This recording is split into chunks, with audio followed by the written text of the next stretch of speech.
Pasangan yang romantis datang ke kamar mereka yang dihiasi bunga dan lampu-lampu buricak-burinong. Mereka melihat sekeliling. Mereka menikmati suasana romantis dan singkat cerita mereka ajo jingjos. Cihuy. Paginya semua orang berkumpul di meja makan untuk sarapan pagi. Terlihat semua orang mentertawakan dan berbuat konyol pada dua merpati yang sudah ngabekur, alias berwik-wik ria. Mereka merencanakan untuk pergi ke mandir. Naku Data tiba di mandir dan menunjukkan seorang pria juga tiba tepat di belakang mereka. Orang menyapa Data saat mereka berdua menaiki tangga kuil.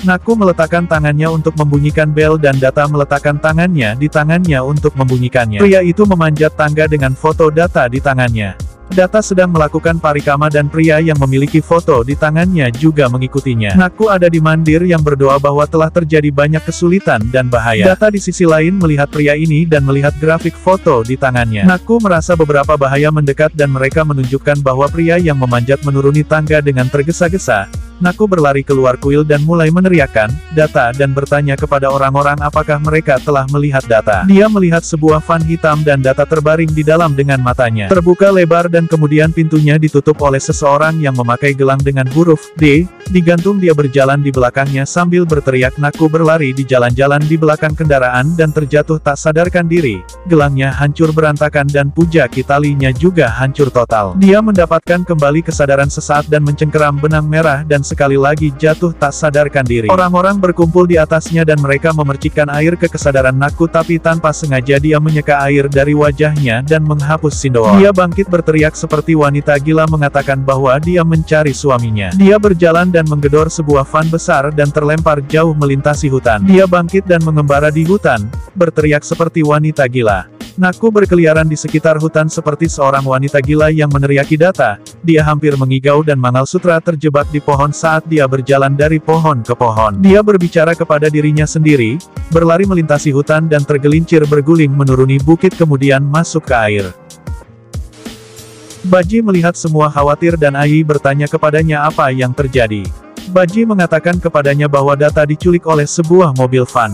Ai bertanya-tanya dan meminta dia menelepon Naku. Salah seorang pria yang tampaknya memiliki kumis tebal datang dengan ponselnya. Dia menolak untuk mengambil telepon dan menyampaikannya kepada Baji bahwa dia berada di puja. Kishore, Rups dan Lila datang ke tempat di mana seorang Baji berada dan Baji mengatakan bahwa Data dan Naku telah lenyap. Kishore mengatakan kepada mereka bahwa ini adalah karya Nyonya Kalajengking. Baji memanggil Nandang Saputra dan memberi telepon ke Ai.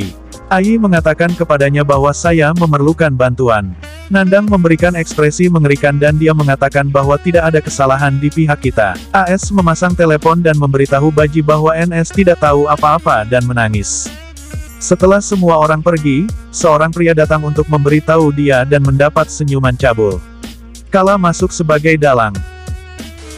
Sudarsono ragu-ragu untuk pergi ke kamarnya. Dia sedang mengingat tentang bagaimana dia memukul Lila dan menguncinya di gudang. Lila datang ke sana dan bertanya apa yang dia lakukan.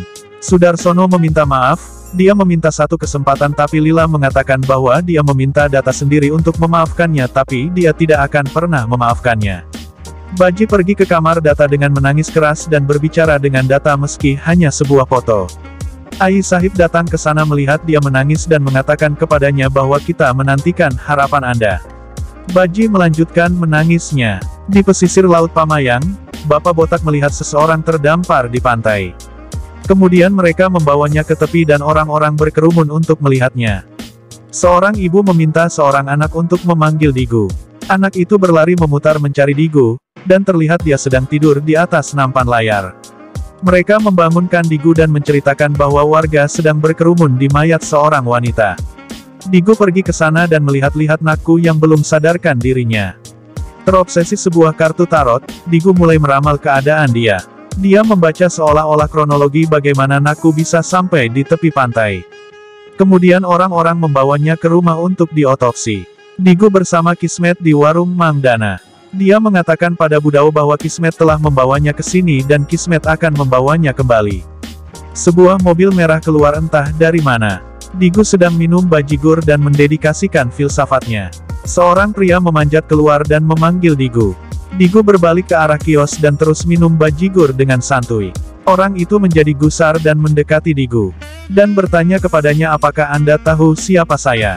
Digu jelas terobsesi dengan kartu tarot. Popat itu meletakkan tangannya di bahu Digu tapi melihat tatapan konyol Digu membawanya pergi. Seorang pria mengatakan kepadanya bahwa Anda sangat dermawan dan mengejek Digu yang telah menyelamatkan seorang AWW alias gadis. Digu mulai menumpuk kartu dan mengajak dia bertaruh. Siapa yang menang akan menjadi sesepuh kampung ini atau bisa dikatakan preman penguasa di kampung ini. Anak-anak dan Naku di rumah Bimae. Anak-anak masih mengelilingi Naku dan Motu Baban memegang kedua kakinya seolah-olah dia adalah pasien mental. Beberapa orang Batsya datang dan memberitahukan kepada Digu tentang mengakui para preman di rumah sakit. Lalu dia bertanya apakah dia juga akan mengakui Nakusha di rumah sakit. Dia membentaknya dengan mengatakan untuk tidak menyebutkannya lagi dan sekarang Mai memutuskan apa yang ingin dia lakukan dengannya. Dia mengatakan kepadanya bahwa dia tidak akan pergi ke rumah Mai sampai Nakusha ada di sana. Mereka akan pergi ke Dabas saat teleponnya berdering. Dia mengocok pak kartu yang dia miliki dan mengatakan akan melakukan pekerjaan itu jika S-nya. Dan meminta Batsya untuk mengambil kartu S-nya jadi dia menyelesaikan kesepakatan. Di rumah Mai Nakusha masih menggumamkan nama duta. Masih pingsan Mai mendekatinya sambil berpikir bahwa dia sadar. Lalu dia tahu dia terbakar demam. Dan kutukan Digu karena tidak datang dengan obat-obatan sampai sekarang. Lalu dia memoleskan kain yang dilumuri air dingin di dahi Naku. Dua wanita Basti datang dan bertanya tentang kondisi Naku. Dia memberitahu dia masih tidak sadar dan hanya menggumamkan Sahib. Dan dia terbakar demam. Salah seorang wanita memperingatkannya tentang Sahib karena para Sahib yang datang ke Basti mereka sebelumnya hanya menimbulkan masalah. Mai mengatakan kepada wanita-wanita itu bahwa Nakusha adalah tanggung jawabnya sampai dia menjadi hale dan hangat dan akan pergi dari Basti ini dengan rela. Maka para wanita pergi. Cynthia datang ke sana dengan obat-obatan dan Mai memintanya untuk menggunakan kain itu saat dia bekerja. Kembali ke rumah. Ai masih berdoa di depan dewa untuk mengembalikan data dan mengatakan bahwa rumah tidak bernyawa tanpa dia.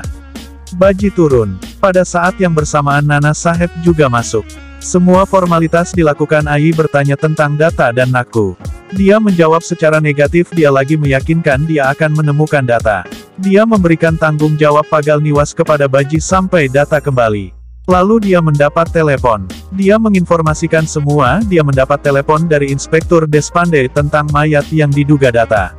Dan mereka harus mengidentifikasinya. Dia ingin pergi sendiri tapi relawan untuk pergi bersama mereka mengatakan dia yakin data tidak bisa pergi meninggalkan mereka sendirian. Lalu mereka pergi dari sana. Mereka menunjukkan sekilas Nakusha yang tidak sadar. Maka adegan bergeser ke kamar jenazah. Di PN semua sedang berdoa di depan idola Bapa. Kemudian mereka menunjukkan belau lonceng yang berdering dan Nakusha mulai sadar mendengarnya dan mengingat kejadian di bait suci. Bangun dan keluar rumah berjalan. Bersambung. Nantikan cerita selanjutnya. Terima kasih dan hatur nuhun telah setia menontonnya. Silahkan tinggalkan jejak yang sopan di kolom komentar biar menjadi cantik.